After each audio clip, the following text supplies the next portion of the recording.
ఒంటరితనము. నేనెప్పుడూ ఒంటరిగా లేను. అంతర్ముఖంగా ఉన్న పూర్తి పూర్ణత్వాన్ని ఎవరు తెలుసుకొనలేరో వారు ఒంటరివారు.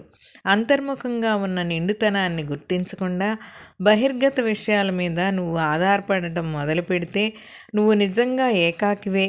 అంతర్గతాన్ని తెలుసుకోగోరడం, నువ్వు పరిపూర్ణుడవని గుర్తించడం జ్ఞాన సముపార్జన శోధన యొక్క పూర్తి సారాంశం. నువ్వు పరిపూర్ణుడవు. నీకు బయట నుండి ఏమీ అక్కర్లేదు.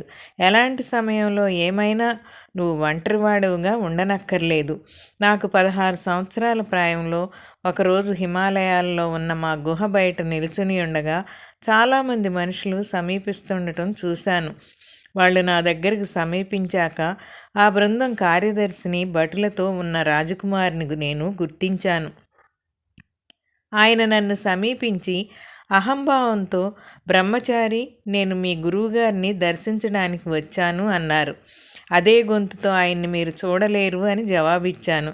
ఆయన ఎవరో నీకు తెలుసా అని కార్యదర్శి అడిగారు. నాకేం ఖాతర్లేదు. ఈ గుహకు నేను సంరక్షకుడను, వెళ్ళిపోండి అని నేను జవాబిచ్చాను. దానితో వాళ్ళు వెళ్ళిపోయారు.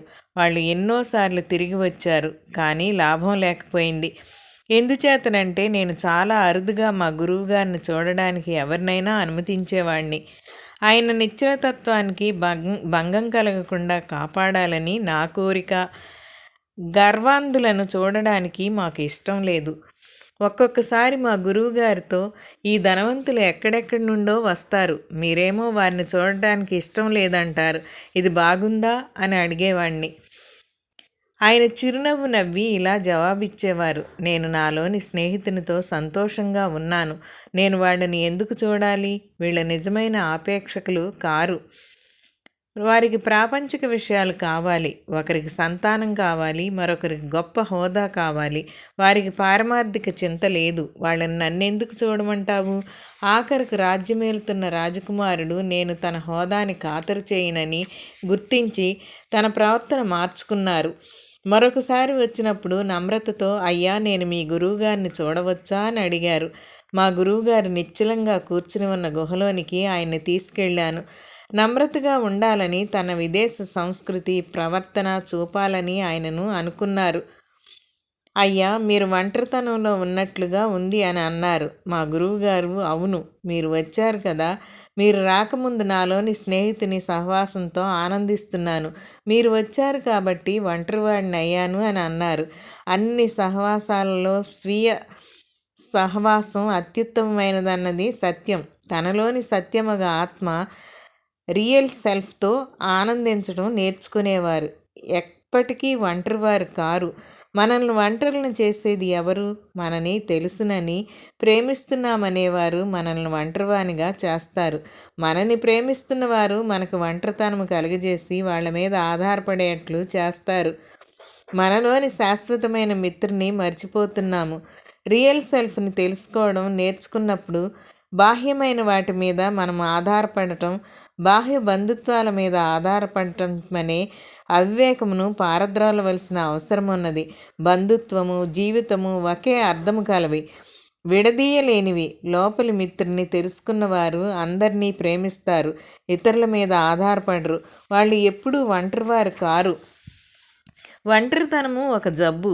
ఒంటరిగా సంతోషంగా ఉండడం అంటే అర్థం సత్యం యొక్క నిశ్చల సహచర్యము, నిరంతర జాగరూకతను ఆనందించడమని. ఇది తెలుసుకున్న తర్వాత రాకుమారుడు రాజసౌధానికి వెళ్ళిపోయి ఈ బోధనలపై లోతుగా ఆలోచించారు. అప్పటి నుండి ధ్యానం చేయడం అభ్యసించారు. తన స్వయంకృతమైన ఒంటరితనం అనే బాధ నుండి విముక్తుడై జీవితాన్ని అనుభవించవచ్చన్న సత్యాన్ని త్వరలో గుర్తించారు. మాయ విశ్వం యొక్క తెర. ఒకరోజున మా గురువుగారితో నేను ఇలా అన్నాను. అయ్యా, అవిద్య మాయ అంటే ఒకటేనని బోధించారు, కానీ మాయ అంటే ఏమిటో నేను నిజంగా అర్థం చేసుకోలేదు. ఆయన తరచుగా ప్రయోగాత్మకంగా బోధించేవారు. అందుచేత ఆయన, రేపు ఉదయం మాయ అంటే ఏమిటో నీకు చూపిస్తాను అన్నారు. రేపు ఉదయం నేను మాయను తెలుసుకుంటానన్న ఆలోచనలతో ఆ రాత్రంతా నిద్రపోలేకపోయాను. ఎప్పట్లాగే మరుసటి రోజు ఉదయం కాలకృత్యాలకు వెళ్ళాము. తర్వాత కలుసుకున్నాము. గంగానదిలో స్నానం చేశాము. కానీ మాయ యొక్క మర్మం తెలియబడుతున్నదన్న ఉత్తరాపేక్షతో ధ్యానం చేయడానికి మనసు కలగలేదు. నా గుహకు తిరిగి వచ్చే మార్గంలో మేమొక ఎండిన పెద్ద చెట్టు బోదె దగ్గరకు వచ్చాము. మా గురువుగారు అతివేగంగా చెట్టు వద్దకు వెళ్ళి తనకు తానుగా ఆ చెట్టుకు పెనవేసుకుని పోయారు. ఆయన అంత వేగంగా పరుగు తీయడం మేమెన్నడూ చూడలేదు. నువ్వు నా శిష్యుడివేనా? అయితే నాకు సహాయం చెయ్యి అని పిలిచారు. బాగుంది, మీరెంతోమందికి సహాయం చేశారు. ఈరోజు మీకు నా సహాయం అవసరముందా? మీకేమిటైంది అని అన్నాను. నేను ఆ చెట్టు గురించి భయపడ్డాను. నన్ను కూడా అది పెనవేస్తుందేమోనన్న భయంతో దాని దగ్గరకు వెళ్ళలేదు. ఈ చెట్టు నన్ను కూడా లోబరుచుకుంటే మా ఇద్దరికీ ఎవరు సాయం చేస్తారు అని ఆలోచించాను. నాకు సహాయం చేయి, నా కాళ్ళు పట్టుకుని నన్ను బయటకు పడవేయడానికి నువ్వు చేయగలిగినంత ప్రయత్నం చేయి అని అన్నారు. నేను నా శక్తినంతా ఉపయోగించి ప్రయత్నించాను. కానీ ఆ చెట్టు నుండి ఆయనను విడదీయలేకపోయాను. నా శరీరాన్ని ఈ చెట్టు బోధి పట్టుకుంది అని ఆయన అన్నారు. ఆయనను చెట్టు నుండి విడదీసే ప్రయత్నంలో నేను పూర్తిగా అలసిపోయాను. ఆఖరికి నేను ఆలోచించేందుకు ఆగి ఆయనతో, ఇది ఎలా సాధ్యం? ఈ చెట్టు బోధికి మిమ్మల్ని పట్టుకునే శక్తి లేదు. మీరేమి చేస్తున్నారు అన్నాను. ఆయన నవ్వి, ఇదే మాయా అని అన్నారు. మా గురువు శంకర్లు వర్ణించిన విధంగా అనాది విద్య విశ్వమాయ గురించి నాకు విశదీకరించారు. అవిద్య ఒక వ్యక్తిగత అజ్ఞానం, మాయ వ్యక్తిగత విశ్వమాయలు రెండున్నాయని చెప్పారు. మా అంటే లేదు అని అర్థం, యా అంటే అది అని అర్థం. ఎండమావుల వలె తనకు తానుగా లేనిది కానీ ఉన్నట్లుగా కనిపించేది మాయగా చెప్పబడుతుంది. అప్పుడు ఆయన మరో తత్వబోధన గురించి విశదీకరించారు. దానిలో మాయ అంటే విశ్వమాయేగాక విశ్వమాతగా చెప్పబడుతుంది. తంత్ర అధ్యయనంలో మాయ విశ్వశక్తిగానే కాక మూలాధార శక్తిగా, అదే కుండలినిగా భావింపబడుతున్నది.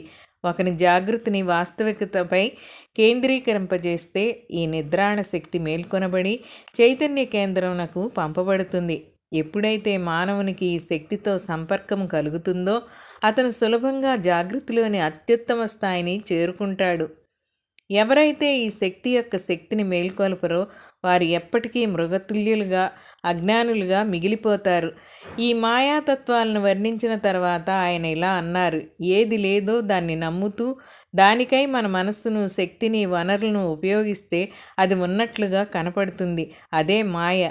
దురదృష్టము, భూతాలు, పాపాలు, అవిద్య లేక మాయ గురించి ఆలోచిస్తూ నిన్ను నీవు ఒత్తిడిలకు, వ్యాకులపాటు స్థితిలోనూ పెట్టుకోకు. ఆధ్యాత్మిక వ్యక్తులు సైతం తమ ప్రగతిలోని లోపాలకు ప్రపంచాన్ని దుయ్యబట్టడంలో మునిగిపోతారు. ఈ బలహీనత అవరోధాలను కల్పించడంలో ప్రముఖమైనది. నిష్కపటత్వము, న్యాయబుద్ధి, స్వామి భక్తి, సత్యపరత్వములు కొరతల వలన మనమేమిటో మనం గ్రహింపలేకున్నాము. మనకు మన బలహీనతలు ప్రదర్శిస్తూ ప్రాపంచిక వస్తువులే మన అడ్డంకులకు బలహీనత అని మూలమని తలపోస్తున్నాము. బంధరాహిత్యాన్ని, నిరంతర జాగరూకతని అభ్యసించవలసిందిగా ఆయన నాకు చెప్పారు. బలమైన దాస్య శృంఖలాలు ఈ మమకారం వల్ల సృష్టింపబడతాయి. ఇవి మనిషిని బలహీనునిగా, అజ్ఞానునిగా, పరిపూర్ణ సత్యాన్ని తెలియని వానిగా చేస్తాయి. మాయ లేక భ్రమ బంధనంలో నాటుకుని ఉంది. మనం ఒక విషయానికి ఆకర్షింపబడి ఉంటే లేక కోరిక కలిగి ఉంటే అది మాయకు మూలస్థానం అవుతుంది. ఎవరైతే బంధనాల నుండి విముక్తులవుతారో, తమ ఆకాంక్షలను ఆధ్యాత్మిక వికాసం వైపు మళ్లిస్తారో వారు మాయ, భ్రమల దాస్యం నుండి విముక్తులవుతారు. ఎంత తక్కువ బాధలుంటే అంత అంతర్శక్తి ఉంటుంది. ఎంత అంతర్శక్తి ఉంటే లక్ష్యానికి అంటే దైవానికి అంత దగ్గర అవుతారు. బంధరాహిత్యము, పరిపూర్ణ సత్యపు నిరంతర జాగరూకత అయిన వైరాగ్య అభ్యాసములో పక్షి యొక్క 2 రెక్కలు లాంటివి. అవి మృత్యుతలము నుండి అమరత్వపు ఎత్తులకు ఎగరవేసుకుపోగలవు. మాయ, భ్రమతో తమ రెక్కలు కత్తిరింపబడటానికి ఎవరు అనుమతింపరో వారు పరిపూర్ణత్వాన్ని సాధించగలరు. చాలామంది బంధనాన్ని ప్రేమగా భ్రమపడతారు. కానీ బంధనంలో నీవు స్వార్థపరునిగా మారి నీ స్వీయ ఆనందం పట్ల ఆసక్తి కలిగి నీవు ప్రేమను దుర్వినియోగపరుస్తావు. అన్నీ నీకే కావాలన్న వాంఛ కలిగి నీవు కోరుకున్న వస్తువులను సంపాదింపచూస్తావు. బంధం దాస్యాన్ని సృష్టిస్తే ప్రేమ స్వేచ్ఛను ప్రసాదిస్తుంది. యోగులు బంధ విముక్తి బోధిస్తే వారి అలక్ష్యాన్ని విముఖత్వాన్ని బోధించరు, కానీ సత్యంగా స్వార్థరహితంగా ఇతరులను ఎలా ప్రేమించాలో తెలియజేస్తారు. సవ్యంగా అర్థం చేసుకుంటే బంధరాహిత్యం అంటే ప్రేమ, బంధరాహిత్యం ప్రేమలను నిత్య జీవితంలో జీవించటను పరిత్యాగులు కూడా అభ్యసించవచ్చును. మాయ అనేది స్వయం ప్రేరేపణ అని అవగాహన చేసుకోవడానికి హిమాలయాల్లో గంగానది ఇసుక తిన్నెల మీద నేను అందుకున్న సందేశం దోహదం చేసింది. ఈ జ్ఞానాన్ని బోధించి మా ప్రియ గురువులు విశ్వం యొక్క మాయా ప్రకృతి గురించి, వ్యక్తిగతంగా మనం సృష్టించుకునే అడ్డంకుల గురించి నన్ను అప్రమత్తుని చేశారు. పుణ్యమైన ఫలాల్ని ఇచ్చిన చేదైన నిజం. మా గురువుగారితో ప్రయాణం చేస్తూ జరిగిన ఒక సంఘటన నాకు గుర్తుకు వస్తుంది. మా ప్రయాణ మార్గంలోని ఒక పట్టణంలో స్టేషన్ మాస్టర్ గారు నా వద్దకు వచ్చి, నేను ఆచరించడానికి ఏమైనా సెలవీయండి, నేను త్రికరణ శుద్ధిగా దాన్ని పాటిస్తానని మాట ఇస్తున్నాను అని చెప్పారు.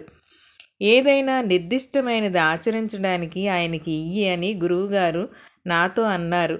ఒక అవివేకి మరొకనికి తప్పు మార్గం చూపడమేమిటి, మీరే ఆయనకు ఉపదేశం ఇస్తే బాగుంటుంది అని అన్నాను. ఈ రోజు నుంచి అబద్ధాలాడకు, వచ్చే 3 మాసాలు దీన్ని శ్రద్ధగా పాటించు అని గురువుగారు అన్నారు. ఆ ప్రాంతంలో రైల్వే పనివారంలో చాలామంది నీతిరహితులు లంచాలు తీసుకునేవారు. ఆయన ఇక లంచాలు తీసుకోకూడదని, అబద్ధాలు ఆడకూడదని నిశ్చయించుకున్నారు. ఆ వారంలోనే ఆయన వద్ద పనిచేస్తున్న వారి గురించి విచారణ జరపడానికి ప్రధాన కార్యాలయం నుండి పర్యవేక్షకుడు వచ్చారు. నిజాయితీతో పర్యవేక్షకుడు వేసిన పరిశీలనాత్మక ప్రశ్నలకు స్టేషన్ మాస్టర్ జవాబులిచ్చారు. ఈ విచారణ వల్ల తనతో పనిచేస్తున్న వారందరికీ చాలా హాని కలిగింది. స్టేషన్ మాస్టర్తో సహా లంచాలు తీసుకుంటున్న 50 మంది పనివారు దండనలకు గురి అయ్యారు. అయ్యో, ఇంకా ముందు ముందు నాకేమి అవుతుందో అని ఆయన వ్యధ చెందారు. కొన్నాళ్లలో భార్య, బిడ్డలు ఆయనను వదిలివేసి వెళ్ళిపోయారు. ఒక్కసారి ముట్టుకుంటే కూలిపోయే పేకమేడలాగా ఆయన జీవితం కూలిపోయింది. అత్యంత వ్యధతలో స్టేషన్ మాస్టర్ గారు ఉన్న రోజున మేము అక్కడికి 300 మైళ్ళ దూరంలో ఉన్న నర్మదా నదీ తీరంలో ఉన్నాము. ఒక చెట్టు నీడని విశ్రమిస్తున్న మా గురువుగారు అకస్మాత్తుగా నవ్వడం మొదలుపెట్టారు. ఏమవుతున్నాడో నీకు తెలుసా? అబద్ధాలాడకు అని నేను ఆదేశించిన ఆయన జైల్లో ఉన్నారు అని అన్నారు. మరెందుకు నవ్వుతున్నారు అని అడిగాను. నేను దాని గురించి నవ్వడం లేదు, ఈ పిచ్చి ప్రపంచాన్ని చూసి నవ్వుతున్నాను అని జవాబిచ్చారు. ఆయన నిజమే చెప్తున్నా ఆయన కార్యాలయంలో 12 మంది పనివారులు కూడబలుక్కొని ఆయన అబద్ధాల కోరి అని చెప్పారు. లంచాలు తీసుకుంటున్నది ఆయన ఒక్కరే అని ఆరోపణ చేశారు. ఆయనకు జైల్లో పెట్టి మిగతా వారందరినీ విడిచిపెట్టారు. కోర్టులో స్టేషన్ మాస్టర్ గారిని హాజరుపరిచినప్పుడు జడ్జి గారు ఆయన్ను చూసి, నీ యొక్క వకీలు ఎవరు అని అడిగారు. నాకెవరూ అవసరం లేదు, కానీ ఎవరో ఒకరు నీకు సహాయం చేయాలని నేను భావిస్తున్నా అని జడ్జి గారు అన్నారు. వద్దు, నాకే వకీలు అవసరం లేదు. నేను నిజం చెప్పదలుచుకున్నాను. నాకెన్ని సంవత్సరాలు జైలు శిక్ష మీరు విధించదలుచుకున్నా నేను అబద్ధం ఆడను. నేను లంచాల్లో భాగం తీసుకునేవాడిని. అనుకోకుండా ఒకరోజు నేను ఒక ఋషీశ్వరుని కలిశాను. ఏమైనా సరే ఎప్పుడూ అబద్ధం ఆడవద్దని ఆయన నాకు చెప్పారు. నా భార్యాబిడ్డలు నన్ను వదిలివేసి వెళ్ళిపోయారు. నా ఉద్యోగం ఊడిపోయింది. నా వద్ద డబ్బు లేదు, స్నేహితులు లేరు. నేను జైల్లో ఉన్నాను. ఇవన్నీ కూడా 1 నెలలోనే జరిగాయి. నాకేమైనా సరే ఇంకొక 2 నెలలు నిజం పలికితే ఏమవుతుందో నేను పరీక్షించాలి. అయ్యా, నాకు జైలు శిక్ష విధించండి, నాకేమీ పర్వాలేదు అని స్టేషన్ మాస్టర్ గారు అన్నారు. జడ్జి గారు విరామం ప్రకటించారు. గుట్టుచప్పుడు కాకుండా మాస్టర్ గారిని తన ఆఫీసులోనికి పిలిపించారు. అలాగ చెప్పమని నీకు చెప్పిన ఋషీశ్వరుడు ఎవరు అని అడిగారు. ఆయన్ని మాస్టర్ గారు వర్ణించారు. అదృష్టవశాత్తు ఈ జడ్జి గారు మా గురువు గారి శిష్యుడు. ఆయన స్టేషన్ మాస్టర్ గారి నిర్దోషి అని తీర్పు ఇచ్చి మీరు సరైన మార్గంలో ఉన్నారు, దాన్ని విడనాడకండి, నేను కూడా అలాగే చేయగలిగితే ఎంత బాగుండును అని అన్నారు. 3 నెలల తర్వాత ఆ పెద్ద మనిషి వద్ద ఏమీ లేవు. సరిగ్గా 3 నెలలు గడిచినాయి. ఆయన ఒక చెట్టు నీడని నిశ్చలంగా కూర్చుని ఉండగా ఆయనకు ఒక తంతి వార్త వచ్చింది. సర్కారు వారు మీ నాన్నగారికి ఉన్న ఒక పెద్ద స్థలాన్ని ఎన్నాళ్ళో క్రిందటో వశము చేసుకున్నారు. ఇప్పుడు సర్కారు వారు మీకు దీని నష్టపరిహారం చెల్లించాలని నిశ్చయించారు అని దాని సారాంశం. నష్టపరిహారం అనగా 10 లక్షల రూపాయలు చెల్లించారు. ఇంకో రాష్ట్రంలో ఉన్న ఆ భూమిని గురించి స్టేషన్ మాస్టర్కి తెలీదు.